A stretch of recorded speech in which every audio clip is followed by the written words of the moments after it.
This episode was produced by Founders Hive, a community of successful startup founders, industry experts, and investors promoting entrepreneurship in Switzerland and helping early-stage business concepts get ready for seed-stage investment. Founders Hive is a partner of the entrepreneurship training program empowered by InnoSwiss, the Swiss innovation agency supporting SMEs, startups, research institutions, and other Swiss organizations in their research and development activities.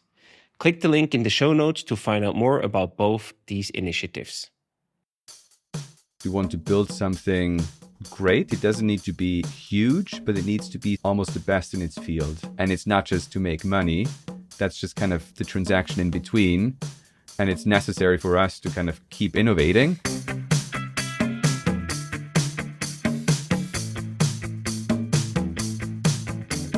Welcome to the Swisspreneur Show, a podcast about startup stories and learnings from experienced entrepreneurs. If you enjoy listening to our show, make sure to follow the podcast and leave a rating. And now, here's your host, Silvan.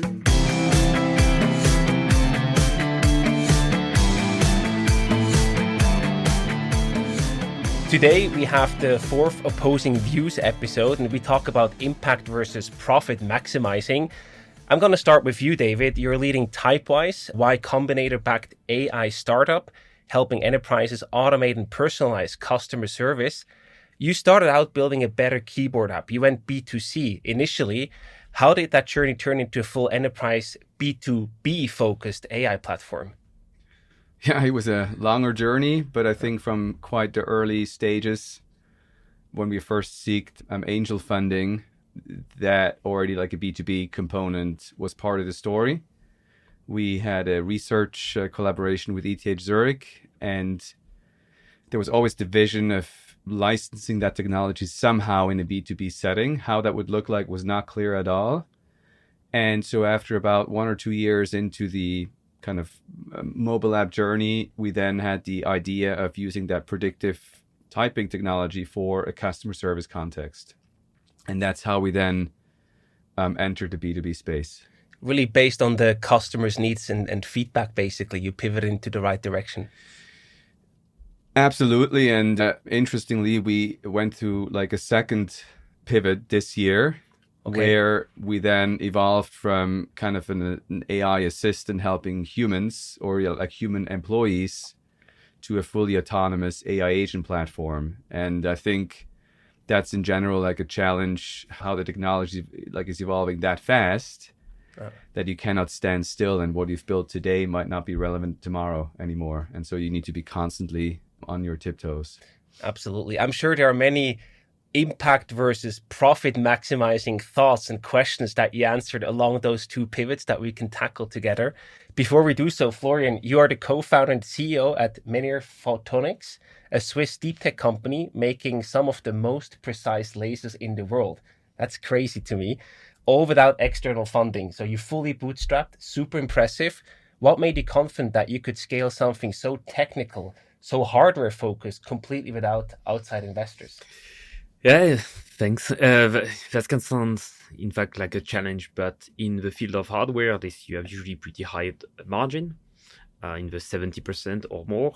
And means that once you manage to sell a few products, that in the 50 to 100K, you can generate cash that you can further invest. In addition, in our case, the investment needed to build our production facility was relatively low, and we did it ourselves, which allowed us to kind of start with low capital. And there are many startups that have done that in Zurich and in Europe in our field. And so we thought, why not? Let's try. So you had the role models that it is possible. Yeah, we had many examples that tried that and did that 10 to 15 years ago. Mm-hmm. Company where I worked or where my colleagues have worked. And so we thought, let's try. We try to learn from their mistake to try to also improve. And I learned it's not really a software or hardware question. It's a margin question in the end, whether you can afford to bootstrap. Exactly. That's a great learning already. David, coming to the core of today's episode, impact versus profit maximizing. Typewise has raised venture capital. You even went through the prestigious Y Combinator program. And I wonder, what did that kind of funding, but also experience, enable you that without the funds, the investors, would not have been possible? It's kind of two things. On the one end, we're building like an enterprise product, which requires a lot of integrations. It requires a certain level of features before somebody's willing to buy. And so kind of building that required, like in our case, required that funding to get to that initial level. Mm-hmm. But I think more important than the funding was just kind of the entire know-how or kind of spirit that we took away while we were, the company's still based in the US. And it's just a very different mindset. I would say probably profit maximization comes always first. The American model, Absolutely, so to speak. yeah. So I think that's just the reality, how we experienced it there.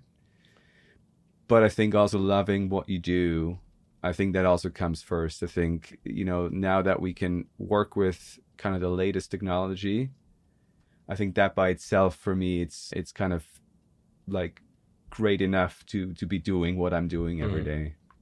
That's great. Florian, you on the other hand, we heard you fully bootstrapped your company. And what do you think you have gained or maybe also protected by fully staying bootstrapped, not taking any external investors? Well, when you have limited money, you become extremely good at efficiency and you learn to sell.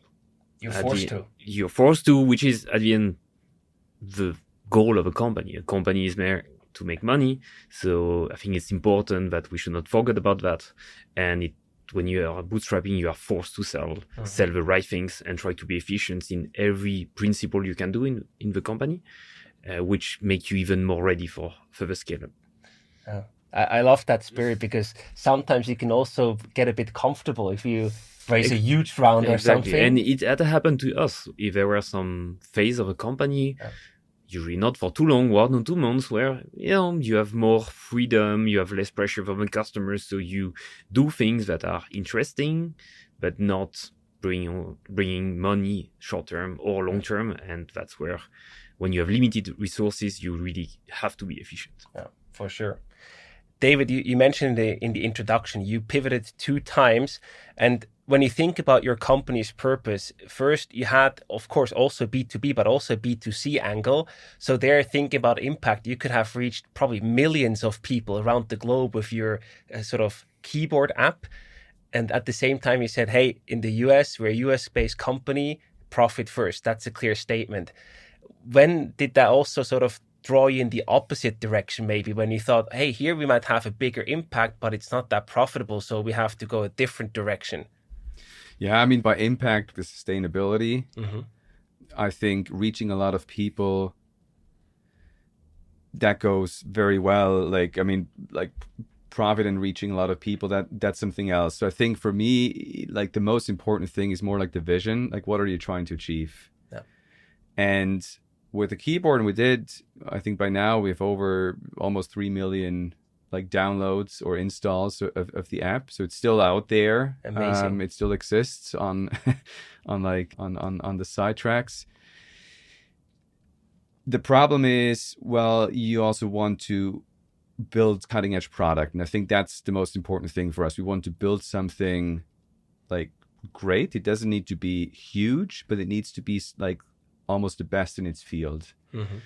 And with the keyboard, that became very difficult because you were competing against Apple and Google, which have a pre-installed keyboard on their phone, and they just make it very difficult for a third party to get the distribution, and also they just invest whatever is needed, and that made it very hard to kind of keep up with them, in the sense of you had to add certain features maybe you didn't fully believe in, but people then said, hey, with an Apple I get this or that, and you had to charge for it, whereas Apple and Google don't, because they charge for the whole package. Now in our current product, it's, again, because we're in customer service, at the end we're touching a lot of people as well. They're not our direct clients, but the customers of our clients, they're again hundreds of thousands or even millions of like end consumers. And I think for us, the goal is to help you as as a consumer to have the best kind of service experience possible by reducing friction, by making it like kind of 24/7 whenever you need it on whichever channel you want. And we enable our clients to provide that to the end customer. But I think it's now also nice to see, by adopting kind of like our AI agent platform, that suddenly their kind of, for example, net promoter score goes up. And you see, well, actually it helps people. And it's not just to make money. That's just kind of the transaction in between. And it's necessary for us to kind of keep innovating. But it's nice to see that ultimate outcome. I feel that's a very important point that you're making right here. In the end, you need to make a profit to continue having impact, even though the keyboard app might have reached more people, 3 million people or even more. You might not have been able to stay in business for the same amount of time as you can now with your current product. Yeah, and maybe, what we've seen with the keyboard app, there were 2 or 3 or 4 competitors, often from outside of Europe, that had amassed 50 million, 100 million downloads.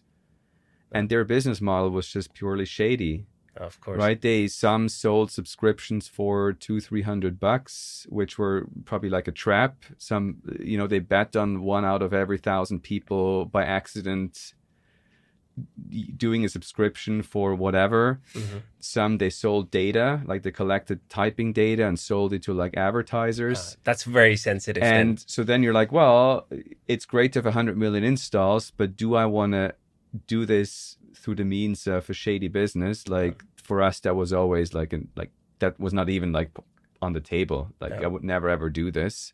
The really negative impact, if you want to call it that way. Absolutely, right? Yeah. It's like it's not good. It should be forbidden. I agree. Florian, I'm curious about your perspective on profit. Do you see profit as a result of doing the right kind of work? Or do you see it as the foundation that then actually allows you to make an impact at scale?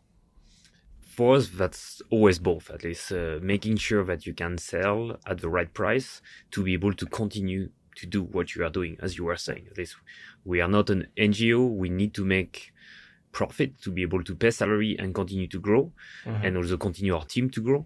So for us, the profit was always important to understand, do we have the right value propositions? Where niche market do we have to choose to make sure that we can continue? But all this profit for us has always been reinvested into our people by salary, by bonus, but also more importantly by reinvesting in the facility in the company growth to be able to kind of grow in a more sustainable way and have a size that allow us to further develop. So it's more the other way around. If you have a good impact or a high impact even, you will make a profit out of it. Yeah, it's if you find the niche, and that's always the tricky point, as you said, is like you had to pivot not because you had a bad idea from the start, but because you needed to find a better business model that was more profitable, more scalable. And that's always the same for us. We have always to sort out the opportunity and take the best one that is adapted for our business model, our price, the time of our company, which allow us to make money now, but also further developed. And David, it's easy to measure profit. You see it in your balance sheet, basically at the end of the year. How do you measure the impact? How do you measure the impact that Typewise has now in the customer service segment that you're serving today? Yeah, I was actually just thinking about this, how profit is a very good end result where you can optimize against. Mm-hmm. I think the problem is that in our economies, we don't measure all the externalities. So like negative externalities often are not charged for. And so yeah, if I put now CO2, it's one. I think slowly we're getting there, but there are many others like polluting water or polluting the public sphere with like bad information or, unnecessary information, taking people's time away or whatever it is. There's no monetary mechanism yet, and hence profit sometimes leads to like distortions. But in principle, it's a very good way because, yes, you have to pivot like a lot of times and kind of find your way until you add most value. And so for us, definitely, I think within our kind of ethical boundaries, then using for us in a way like revenue or profit, where we can get like kind of maximize that. That's where we feel we can have most impact, because somebody's paying for it, and they're paying for it because they see most value. Yeah. And as long as we're within our ethical boundaries, then we believe we're doing something right for society at large as well. That makes sense. How do you see that, Florian? Because how do you measure your impact beyond the pure bottom line, I would say? If at all, if it's at all possible, I don't know. At least for us, the impact is we are a component provider into many higher systems, as I said, quantum computer, telecom system, and others.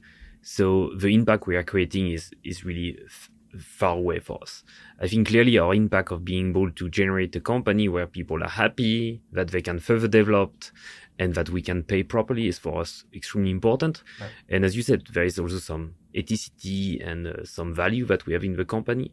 But I think the bigger impact is seeing that what our co-founder and I decided to make high quality laser, that people appreciate that, see this value we are bringing to the field that was not existing before, is really appreciable impact.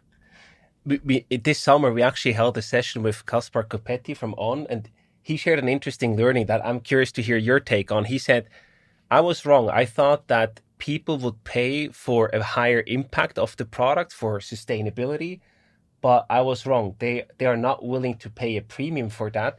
They pay you for whatever product you're launching, and they expect you as a company to figure it out.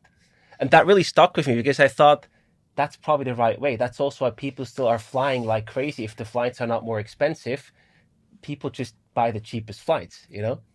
How do you see that, guys? Yeah, this. I think what you are saying is, though, sometimes you have hypotheses, you don't know, you try, and you need to make it evolve. And there is, of course, a lot, I think, business model and things that has been tried in the past, but it's also the nice things in startup like us, that we can evolve fast, we can try things. At least you mentioned a few pivots you did, and we also evolving quite a lot the last 7 years in terms of our pricing structure. Do we sell asset sales? Do we do services? And how we can make that evolve? And I think that's the interesting things in startup, that we can make that evolve quite fast because we are flexible. Yeah. Anything you want to add, David, or? No, I was thinking, I mean, certain things consumers are voting with their feet. If you think probably child labor or like something extreme, that is just, but also because there are probably enough alternatives that are equally good, right? So it's not needed to have great sneakers. You can do it in a better way. But I agree, like on flights, when you have the option of a CO2 compensation, like how many people do this? No. And there I feel then maybe the consumer market is the wrong market. You could say the same people as voters, they might vote for legislation, while as consumers, they might have not paid the extra. Exactly. And so then the right way might be in that case to establish maybe a law where everybody agrees that that is the right law, and then it applies to everybody, and then you don't like, even for yourself, you take away the choice. Yeah, because you know you will not do it in that specific case, but you're in principle for it. And that's sometimes a bit the double morale that we face as humanity, right? Where we say, I'm all for that, but if it affects me directly, I don't want that. Yeah, it's like you have the chocolate bar at home, you might eat it, so you choose not to buy it in the first place. Yeah. Exactly. And David, sticking with you, before you said you have your ethical boundaries, right? Where you say, as long as you are operating within that, we want to make a profit. Have you ever turned down a project or a partnership that just did not really align well with you and your team? Yeah, I think we were never in the situation of partnerships. We're in a situation with investors where we turned down an investor who was previously at one of the leading VCs, but then had to leave there for some reasons. Yeah. I think he had somewhat recovered, but we were then, also in discussions, said, hey, we don't need it. It's not survival dependent. And so like, no, better not. And I think that was totally the right choice. And I think, luckily we don't have too many of these on a day-to-day basis. Yeah. What have you sacrificed by saying no to that money beyond the pure financial investment? Well, I heard stories from others that had taken the money and actually said he was super helpful. Okay. And so it's really hard to say because maybe he had to make up for, the dip in reputation, kind of rebuild it. So it's hard to say. You can never play both outcomes, right? Yeah. You can just go one way. And I think it's important not to do something that you might regret. Better maybe not taking, maybe better declining it than doing something that you cannot reverse. For sure. It's better to miss an opportunity than to take something you'll regret for the rest of your career. Absolutely, yeah. And you said you didn't need the money, right? How would have the situation been if you actually needed the money and you knew either we take this money from this investor that has a very bad reputation in this moment, or we will go bust? Would that have changed something? Because then it's sort of a survival of yourself. Does that move the ethical boundaries to a certain degree? That's a good question. I was actually, as I was saying that, that phrase, I was thinking about it. It's a very tough question, Yeah, I think in that case, it was easy, right? Like Yeah. you don't need it and you don't do it. If you really needed it, I'm still not sure. Yeah, I cannot tell you right now. But I would say, and I think that's why also like co-founders important that you're aligned on the ethics. Yeah. Because situations like that could then rip you apart. And I think like Janice and I, we've always been very aligned on these ethical boundaries. And I would think that we might still have said no because it's not, you don't want to work with people like that. And I think it's kind of deal with the devil. Yeah. And I think that's not good. Agree. But if your back is to the wall, you will probably at least think about it one more time. You would probably definitely think about it one more time. Yeah. But, replaying it in my head, I could see that I probably tended to say no. And I think that also makes you kind of happy or proud that you're that you're able to stick to your ethical kind of guardrails. Yeah. For sure. Florian, how was that with you? Have you ever passed on revenue because it was not consistent with your values or where you wanted to take your company? I think we never had to say no in regards to value because we were never in these situations. But my co-founder Benny and I, we had to say no quite often on product and customization that was not on our path. Yeah. So we need to pay salary every month. And sometimes you have to take the hard decision to say no to this easy short-term money because you know that it's not going to bring you the good scalability and the good path on the medium term. Yeah.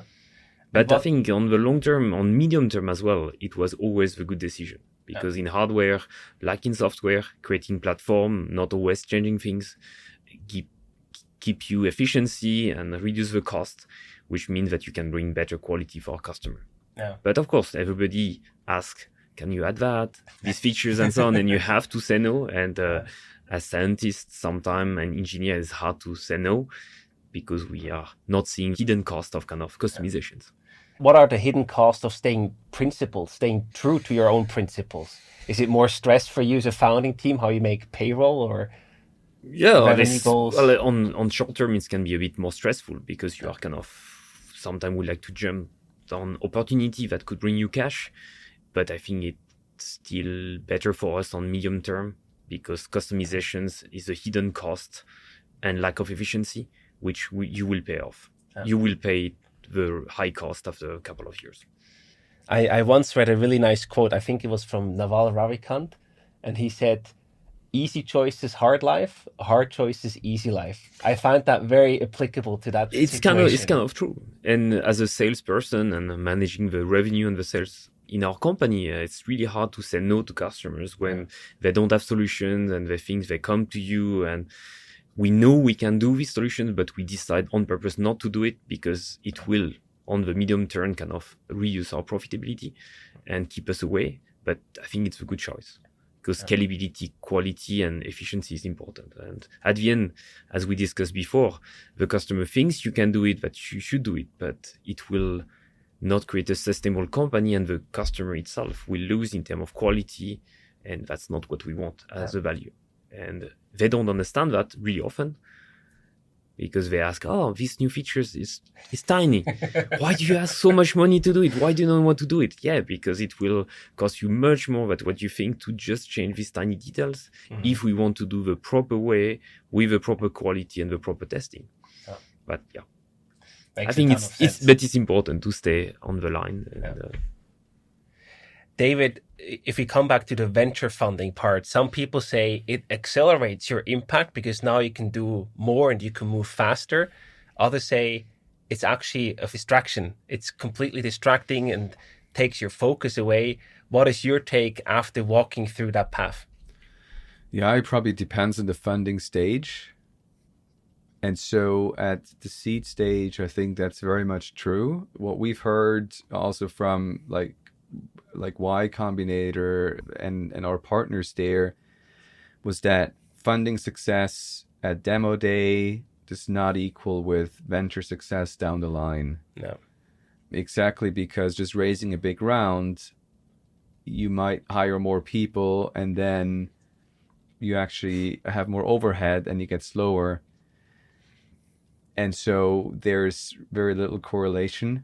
Probably later down the line, as you like really scale, of course, you see then also difference between, especially in the software business, between the US and like Europe, where, you know, companies raise rounds 100 to 300 million in like a Series A, and that's not really heard of over here. And then that allows you to hire more salespeople, to like scale up marketing, and suddenly you look like a big company, or you also become a bigger company.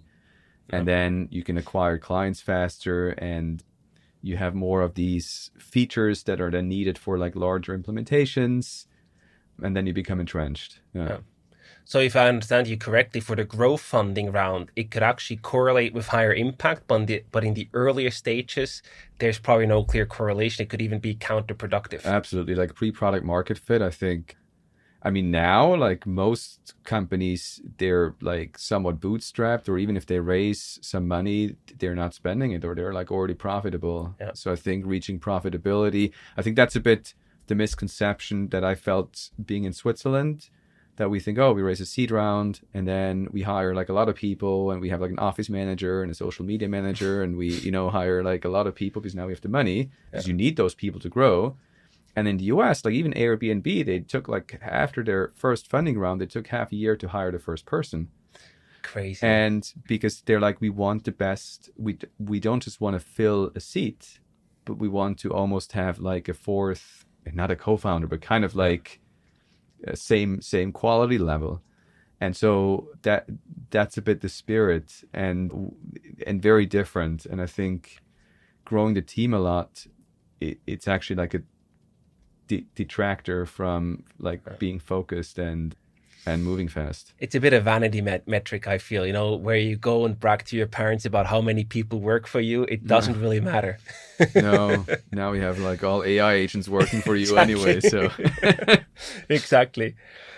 On the other hand, Florian, bootstrapping requires quite some patience, because usually it takes longer and it's also harder. Has that ever limited how fast you could go with your company and also potentially grow your impact?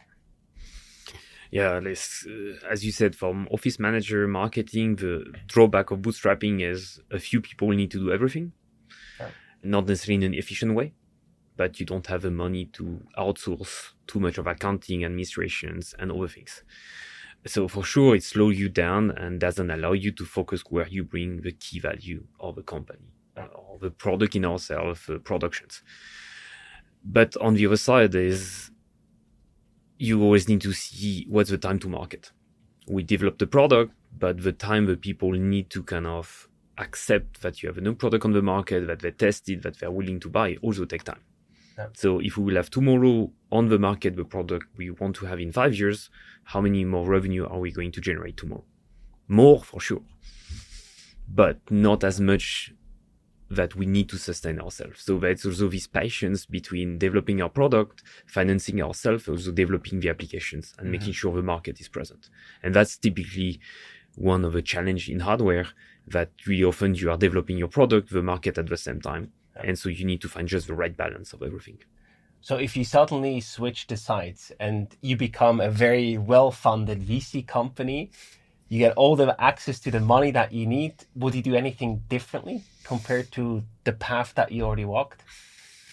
If you don't think about the impact of our valuations and so on, I will clearly outsource much more on administrations, HR, accounting, which we have been doing by ourselves, which is really great learning for many people of our team that were sharing engineering and other tasks in the company.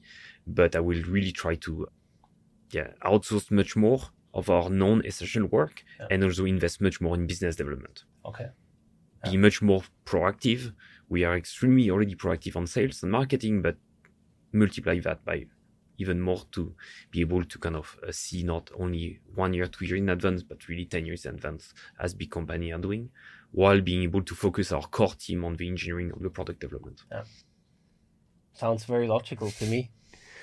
David, when you think about the long-term success, what does success mean to you? Do you want to have a globally recognized impact story, or do you prefer to build a sustainable, profitable company that lasts for decades? What's sort of the thing if you had to choose one of them? Yeah, there are probably like different angles to this. You could say on one end, it would be interesting to experience going through like various growth stages where you suddenly end up with hundreds of people in your company. Is this great? I don't know, but it definitely would be like an interesting experience building something like that.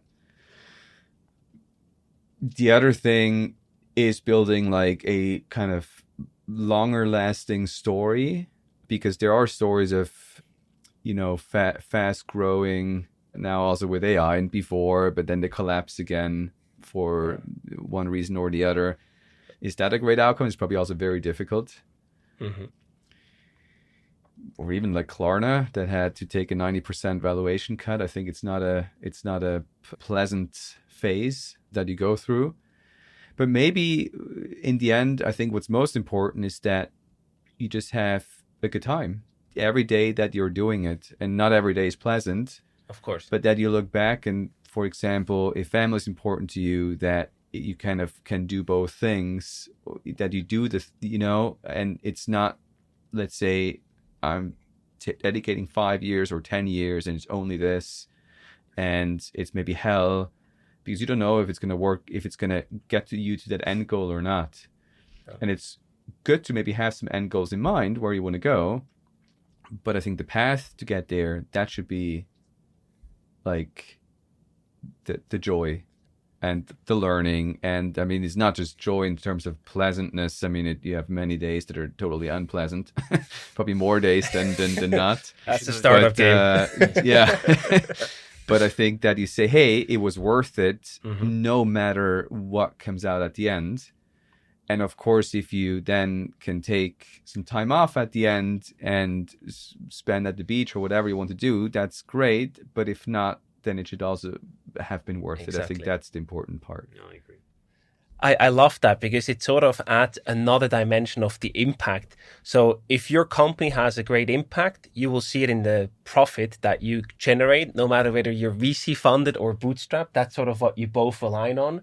But above that, the impact that the company has on you personally is even more important, that you have a positive impact on yourself, no matter the outcome.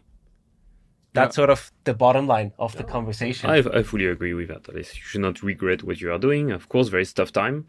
And I guess between bootstrapping and VC, the short runaway can make these days sometimes harder or not.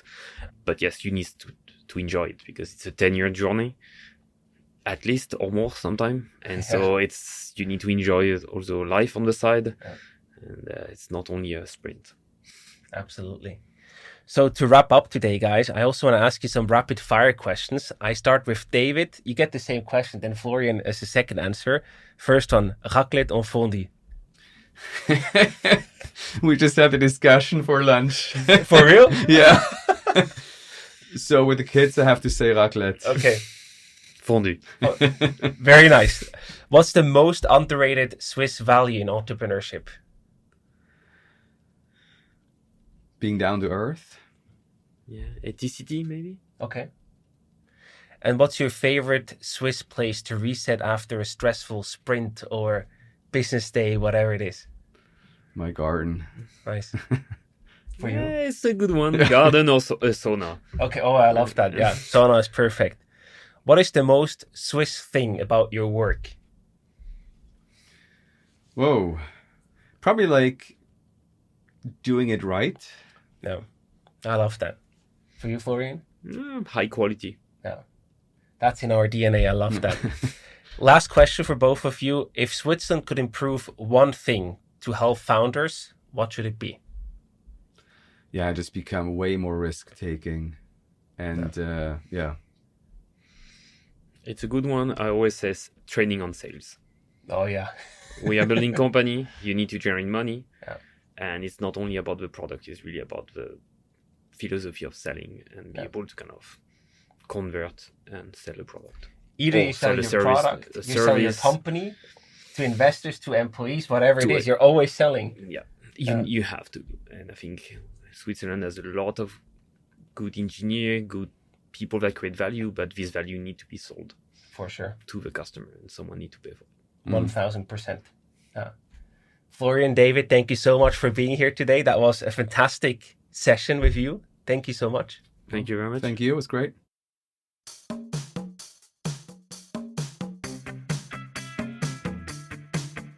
We hope you enjoyed today's episode. If you did, you can support us by rating our show on Apple Podcasts. This way, we can reach an ever-growing number of aspiring entrepreneurs.